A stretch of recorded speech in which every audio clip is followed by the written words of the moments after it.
Welcome to the Festival of Entrepreneurs, recorded live at the NEC in Birmingham. Over the next few minutes, you'll hear from some of the most incredible founders, investors, and business leaders who joined us this year. So we are kicking off the AI, tech, and marketing stage today. So thank you very much for joining us. My name is Melissa Curran. I am the founder of the Modern Mind Group, and I am your host for this morning's session. And this panel is all about being inside the CMO playbook. What drives real growth in 2025? And I am joined today by Gemma Adair, founder of Adair Consultancy, Microsoft partner, marketing leader, and over 15 years experience in marketing. So we are in for handsome treat. Whether you are a starter or whether you are a scale-up, you are going to be learning quite a lot, including myself today. And we've also got Julia Payne. Julia runs fractional CMO services, and she's a seasoned marketing leader, former CEO with over 20 years building and leading marketing functions for B2B businesses. So we cannot have more experience on this stage than we have right now. It is going to be a brilliant session. So thank you very much. But what I will do is allow you to sort of introduce yourselves to the audience today and to let them know why it matters to them, why you're ready to sort of share this knowledge and help them today. So you're over there. So welcome everyone. Great to have you guys here. So I am extremely passionate about marketing, and I think there's a lot of noise out there with regards to what marketing is and how, you're using it within your organization. So for me, it's about giving the right information about how you can implement a marketing strategy, how you can take your product and service to market, and how, quite importantly, is about identifying the right target audience and customer profile to which you sell your products and services to. And I've been in marketing now for 20 years, 15 years of that within the tech space, supporting Microsoft partners, technology companies as a whole. And for me, it's about also that whole piece around marketing and sales alignment. It's very, very important and critical within organizations. And there is a gap still in that. So delighted to be here. Look forward to the session. Thanks very much, Gemma. Over to you, Julia. Hello, everybody. I'm Julia Payne, and I'm a fractional CMO. And why the CMO playbook is so important is, as Gemma said, there's so much noise out there. Marketing is a discipline where every single person has an opinion, kind of rightly or wrongly. So how do you know who to trust? And there are a few fundamentals in marketing that can make a significant difference to everybody, whether you are a startup, whether you're a larger company, B2B or B2C. So for me, it's around spreading the word about frequency and consistency and doing the fundamentals really well and focusing on the strategic foundations, not just the execution or the creative, which is where everybody tends to start, understandably, because you want to get out into market. But if you don't have those strategic foundations in place, it doesn't matter how much execution you do, you are never truly going to get the results that you deserve. Fantastic. Thank you both very much for your introductions today. So I have this interesting stat, and some people might know, some people might not. 80% of customer interactions now are expected to be managed by AI in 2025 and beyond. With that, and with that in mind, can you both give us some examples, and I'll come to you first, Gemma, about how people might be seeing that in their world currently and what that means? Yeah, sure. So I think with regards to AI, there's a lot of AI out there. Some of the AI is kind of embedded within sort of platforms, the technology. You can see it's on social media, LinkedIn, for example. And I think you've got to get with the times in terms of AI. You've got to at least be using it in some form or capacity. Does it solve everything that you're doing? No. You kind of have to trial it, use it, and get up to speed with it. And I think we're going to be seeing it a lot more as time goes on and things evolved. whether you're using a CRM, AI is built into that, whether you're using social, some people have it on their websites and so on and so forth. And I think the examples of where it is, online advertising or digital marketing, things like that. And so it's everywhere right now and everywhere you look. So it's the here, the now, and it's definitely something that we need to kind of consider and get up to speed with AI. Is. And I don't think AI is the default agent yet, but it will become so. So I'm sure you've seen it in SEO. So now we have generative engine optimization, we have answer engine optimization. So it's dramatically changing. But the one thing I would say is that there is still, and I think for a long time to come, we'll need that human intervention. So marketing is one of those disciplines where you need nuance. And whilst AI can cover the repetitive tasks, and there's lots of those in marketing, and yes, it can create creative, for those strategic elements, it still very much needs that human input. And I think in the years to come, it's going to be a blend of AI and human, because if we're all using AI, then everybody is producing exactly the same. So then how do you manage to differentiate yourself in the market? That said, there are a lot of good platforms out there which are harmonizing everything that we need to do as marketers. So if you look at platforms like Clay, or you look at platforms like HubSpot, where they're actually bringing all of the different elements of marketing together, and importantly, data, and data is absolutely crucial for marketing. Either with the extermination of third-party cookies, having own data, so first-party data, is absolutely crucial to your marketing, and really is what all marketing is leveraged of. So I think AI is here to stay. There's a lot of AI slop out there at the moment, is where people are saying, I generated 1,000 leads through AI in kind of a day. It's just not possible. So it goes back to those fundamentals and foundations that you need in place. But AI can help automate, and especially for startup businesses as well, it can be an invaluable tool, because you then don't need hundreds of people to run your business. You can do it with AI agents, but it's got to be used intelligently. I don't think it is all the time at the moment, and going forward, obviously, it will evolve. But remembering that blend of human and AI together is absolutely essential.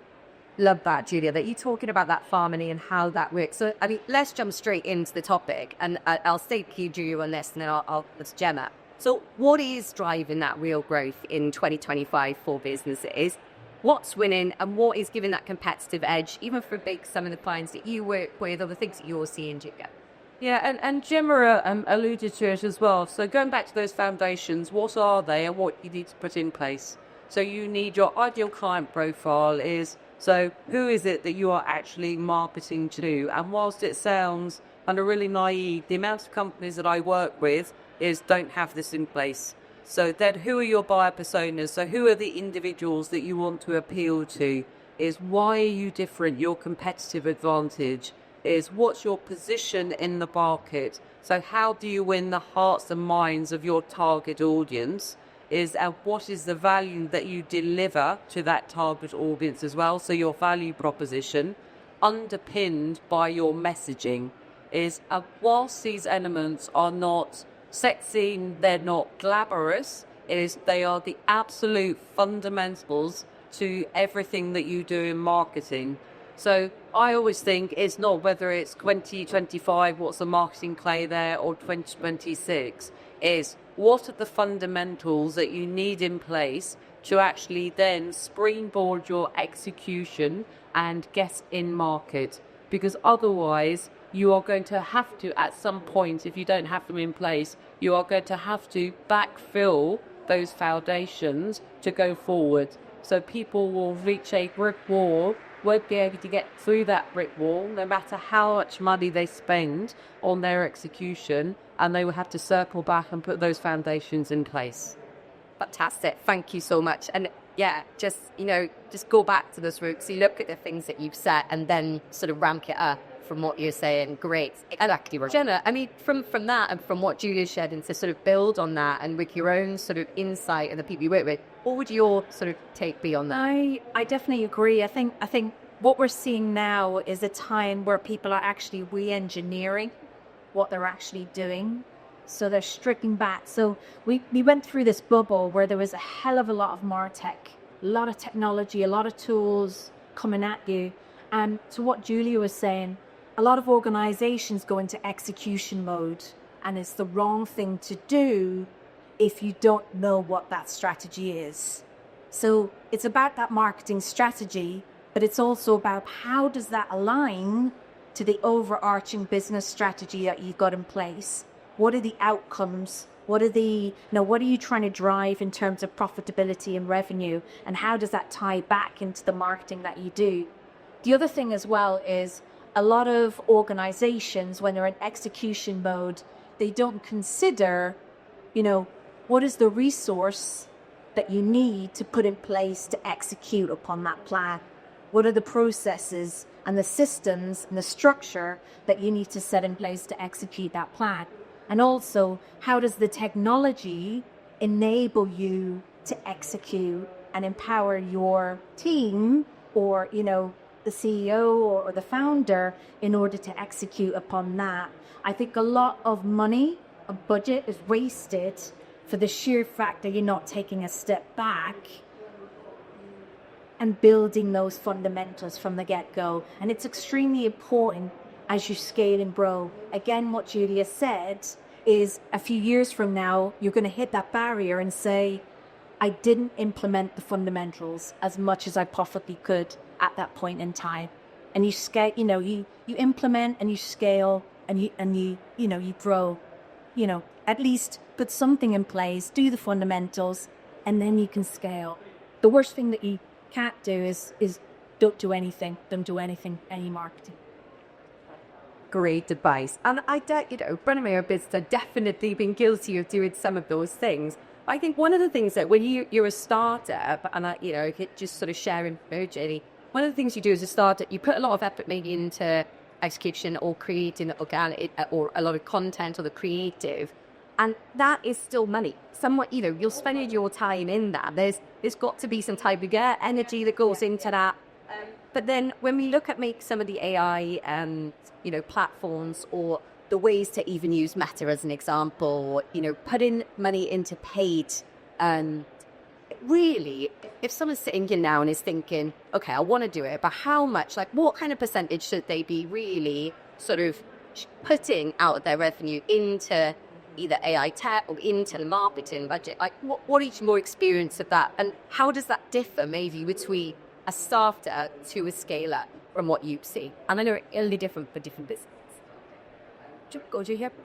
Yeah, so I think it's not so much a percentage. So there are percentages bounded around as to how much you should put into pay. So kind of 5% of revenue, 10% of revenue. But I don't think that's necessarily the important factor. Find it, you should be where your client is, whether it's online or offline is. So I think people get really carried away listening to others and thinking, I should be in this channel, I should be in this channel. But actually, if your target audience isn't on these channels, there's no point actually kind of being there spending the budget. So now where paid does actually work is it gives you that springboard. So if you want to generate brand awareness for immediately and you are building up some of the longer term channels, so whether it's SEO, AEO, whatever it might be, kind of producing your content, we all know that that doesn't percolate as quickly as possible. So there's a gap where you actually need to get out into the market, generate revenue, find your clients. So paid actually helps to fill that gap. But what it shouldn't become is a crutch to lean on, because if you continually do paid and don't put any of the foundations in place, or you're not generating content, is suddenly you will look around and you will only have that paid channel to rely on. And the important point about paid is to remember that it is an auction. is, so if someone's prepared to pay £25 for a certain term, then everybody either has to pay more or they have to fall in behind them. So I had a client and they were bidding on a firm that was £3. Virgin Media came into the market. That term went up to £25. So clearly your budget is not going to go as far. So the important point from it is always a blend of channel. Very rarely is there one single marketing channel that provides a silver bullet, and there is no silver bullet in marketing. So it's understanding your target audience, where they live online and offline, and then marketing through those channels. Brilliant advice. That is actually one of the best done in my business. To just where the business is soft, how much time should be to make quite that particular client, and then go more right. So where do I need to be? Do I need to be at every single event? Do I need to be online? What do I need to be doing? So fantastic advice. And from your perspective, Gemma, what would you say to that?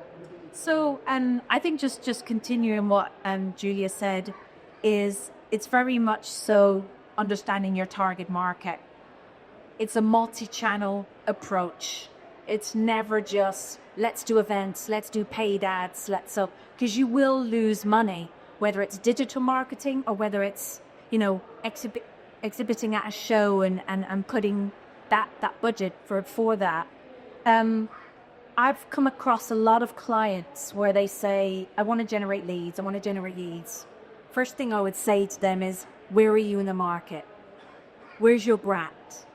If people don't know about your brand and know that you sell the products and services that you offer, how do you expect to generate leads? So there's 3 different areas that you have to consider, and they all have to work together. You don't just do solely one and then move to the next. Everything is in, at the same time, in conjunction with each other. So brand awareness, so getting your brand out there in the market. Then there's the demand generation, so creating a demand for your products and services. And ultimately, off the back of that, you're creating lead generation. A lot of people as well, just whether you're a small startup to your large corporate company, again, it's going back to that strategy piece and understanding the fundamentals. Who is your target audience? Are they on LinkedIn? Are they on Facebook? Are they B2B? Are they B2C? Is it a combination of both? So there's some initial analysis that you have to do in order to see what's best for you and what channels.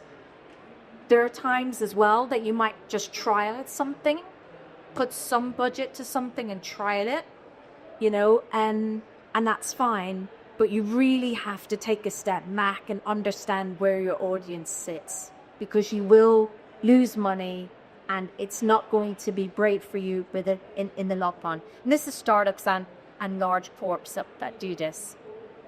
Fantastic. So you talked a little bit about strategy earlier. So, and for those that are either startups or scale-ups that might be in this room and right now, if you were going to say to them, right, work on strategy today, what are 3 things that you would say, right, this is, because I think as well, sometimes when you go into business, you come on, well, what is strategy? What is the marketing strategy?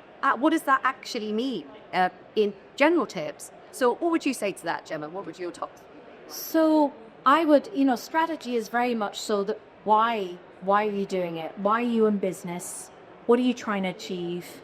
Who's part of that journey with you? And I think with any strategy, whether you're a small company or a larger company, again, you're going to scale, right? You might scale and people come along that journey with you. So it's really, really key, and that everyone in your organization understands the marketing strategy from top right down to the bottom, regardless of where they sit in the organization, because they need to understand why you're doing what you're doing and in which direction you want to go in.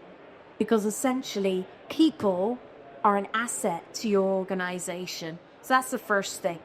The other thing, again, is alluding to, what's the processes and systems that you've got in place. And that, again, is your strategy. What do you have in place in order for you to execute upon this strategy? And also the tech. What technology is in use to empower not only marketing, but your teams within your company and the functional areas on how to execute, how to run the business, and so on and so forth. So that's something to very much so bear in mind. The other thing as well, which a lot of organizations don't do, is they don't align their marketing strategy back to their business strategy. That is extremely fundamental. Some organizations don't have a business strategy in place. It's really, really key to not have it in your head as a founder or a CEO.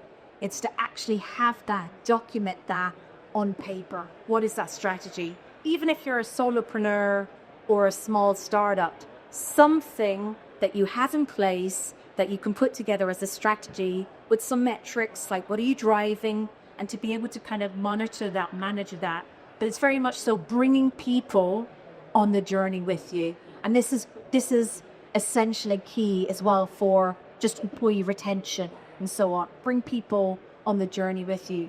Be crystal clear on why they're in your work, in your business, and why they're playing the role that they are doing. It's really, really essential. Yeah, I echo what Gemma says, but I also think that marketing can't be looked at in isolation. So we need to look across an entire revenue chain. So how does marketing align and integrate with sales? How does that then dovetail in with customer service? And then how does that spread out to product and finance? So rather than thinking about marketing and marketing strategy, you think about a revenue strategy with all the different functions aligned, is because growth dies in those gaps between functions. So if everybody is not aligned across the revenue chain, then you will never get the growth that you truly deserve. I think the other important point is looking at, and this is whether you're a startup or scale up, is what actually increases the multiple value of your company. So if you are looking to exit at a point, and it's always really interesting that it's split into two areas. So your revenue area, so your pure sales, but also your equity value. So what's going to increase the value of your company? And interestingly, by the foundation, so your sales, your marketing, your clients and your team do not substantially increase the multiple value of your company. So the question is, what then does increase it? And it's a lot of the foundations that we've been talking about. So your systems and processes, your product, your channels to market, your brand, and ultimately, can you scale? Is not that every business wants to scale, but can you scale is what increases the multiple value of your company. So, and your marketing strategy is one cog in that wheel. So it's thinking about all your functions, but across all those different areas. So do you have systems and processes in your marketing? Do you have them in your sales? Do you have them across customer service and so on? I think just to add to that from a perspective of the tech sector, for example, marketing will do its thing, externally, but what tends to happen in terms of customer acquisition, I think it's really, really key to look across through the whole customer journey, from the time they interact with marketing, if they convert into sales, what is their experience like when they come through into your organization? If you've invested quite heavily into marketing and sales, they come through and that delivery is not correct, then that money is wasted. And that perception then changes with their experience within that organization. And that could be detrimental to that customer then, being a long-term customer versus, actually, I don't want to work with you anymore because of the experience that I had. So it's really important to consider that whole customer experience, customer journey from both internal and external perspective. Yeah, fantastic advice. I've definitely made that mistake as well. I went and popped a load of money into something, put a marketing plan together and a campaign, and got a load of leads that, quite frankly, I didn't even have time to work. Where are they now? thankfully, they're still in the clocks, they're in the data. But actually, if I'd realised what was going to happen after that point, and, hindsight's a wonderful thing. We can win the lottery when the numbers come out. But we look back and we learn from those things. And the things you're saying are absolutely true. And so just so crucial. I'm going to ask you some specific questions now, a little bit to some of the things that you sort of shared with me prior to today. I'm coming back to you, Julia, and this was for you. How can we balance creativity and automation to drive engagement without losing a human element? Because you talked about that a little bit earlier. I think, so we need to balance both, but we also need to think about what we want to achieve with it. So kind of whether it's the creativity balance with the human element and one of the key things in marketing is really to bring out your competitive advantage. So what makes you different to everybody else? Why would people come to you rather than anybody else? So the creative side is very much, so it can span both the strategic and the executional, but people will associate marketing and creative with the executional side. Is that everybody, going back to the AI point, is a lot of people are creating their creative through AI, but then we're going to have the same as everybody else.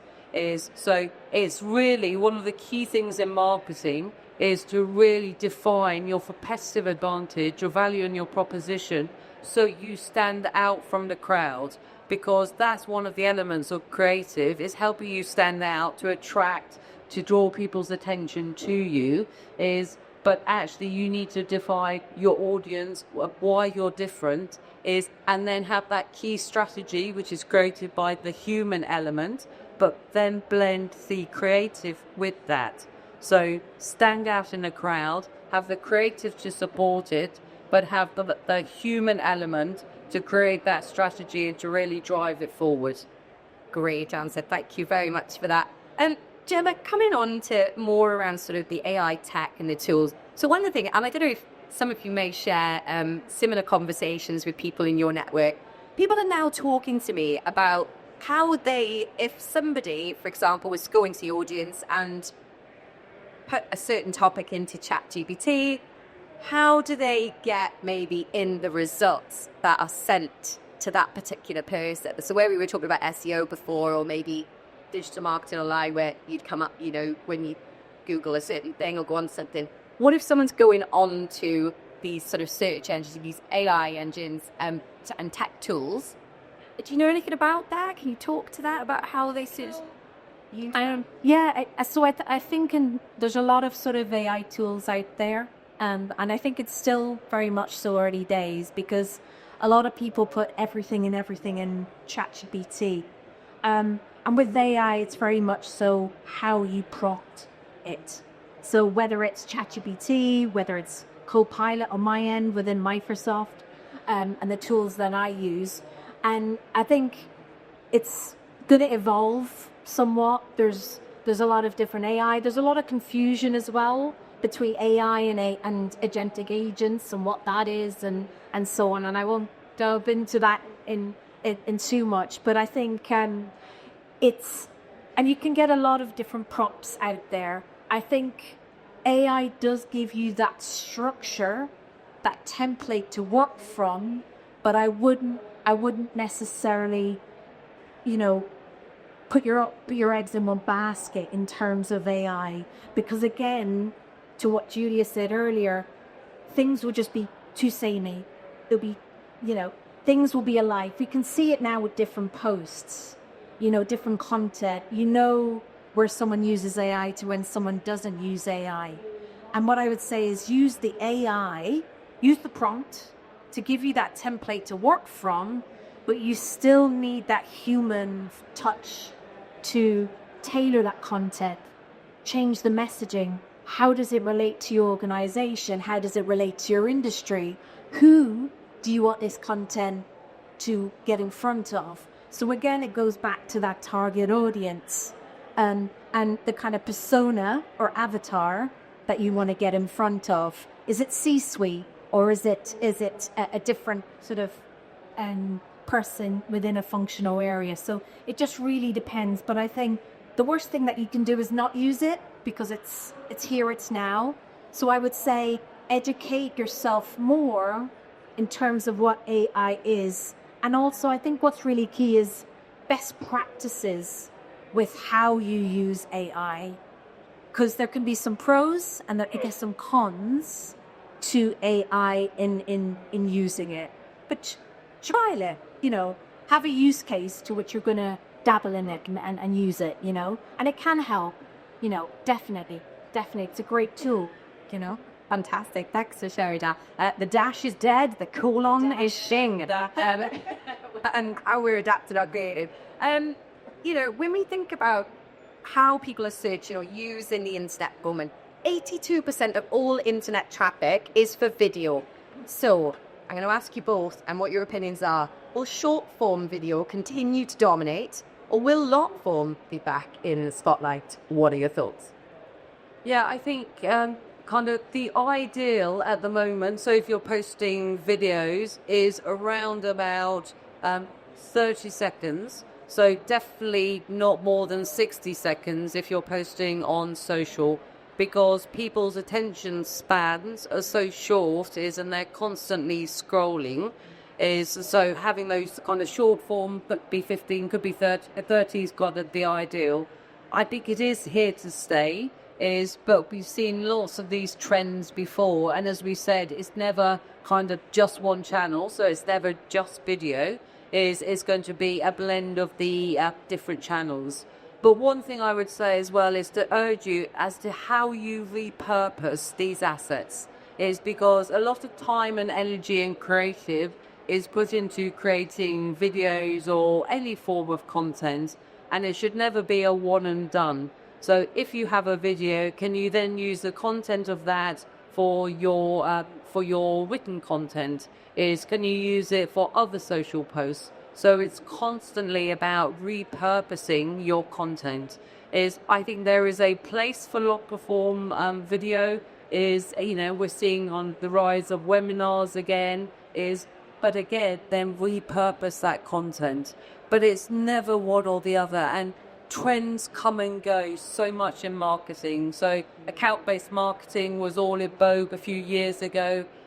It's still entirely relevant, but it's not at the forefront. But it will be for some companies who want to really hone in on a target audience. So please just remember, it's always a blend of the different channels. It's never an either or. And to get the biggest bang for your marketing buck is how do you repurpose and reuse that content. Great. Gemma, I can see you nodding away. Do you agree, disagree? Totally agree. The one thing I would say is that even with regards to like content, so like Julia mentioned there, now there's different channels to push out content through to. There's different formats. So there's video, there's written content, and so on. I think it's really understanding what your audience wants. How do they, take content in? C-suite is very much so different to other sort of job titles, functional areas and so forth. So you've really got to think about your audience.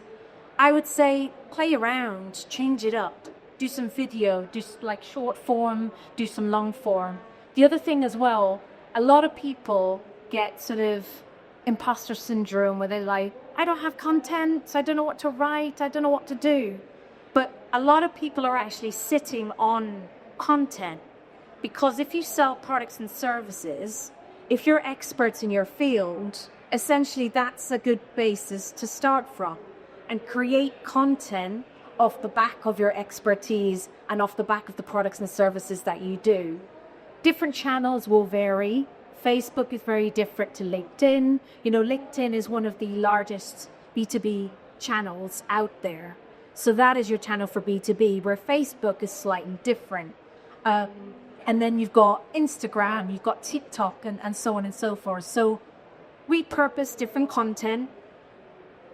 The other thing I would stress as well is you've got to be consistent with it, because your audience, whoever's watching you, needs to see that you are consistent. I had a conversation the other day in relation to I did a workshop yesterday and someone said to me, Gemma, I'm pushing out this content. I'm not getting enough likes.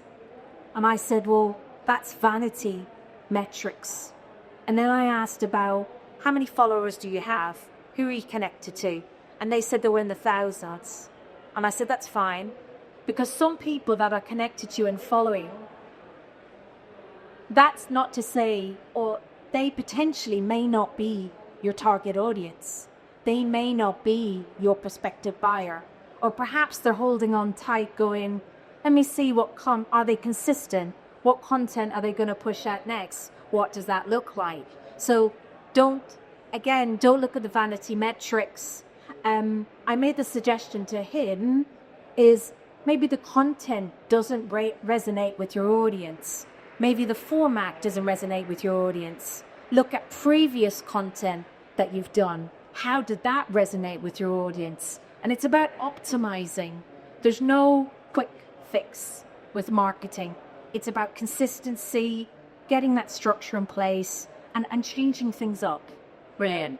We are out of time. Do you want to? I was just going to say, just picking up on the word consistency. So on the two of my watchwords in marketing, consistency and frequency. You just keep doing it and being out there in the good times and the bad times and not being swayed by what other people are saying, is you just keep producing in the channel that your audience lives, and the results will start to come through. Fantastic. Gemma, Julia, it has been an absolute pleasure to have a front row seat to this topic. Thank you so much. We don't have time for questions. There is going to be another chat, but Gemma and Julia are going to stick around. If you do want to ask them some questions while they're here, then please do. But thank you ever so much. Thank you, everybody. Thanks for watching this special episode from the Festival of Entrepreneurs. Our mission is simple: to help founders and business owners grow faster, think bigger, and take action. And if you were part of the event, thank you for joining us and being part of the community. And if you missed it, don't worry. We'll be back with even more ideas, inspiration, and opportunities to help you take your business to the next level. You can find out more and register for future events at festivalofentrepreneurs.co.uk.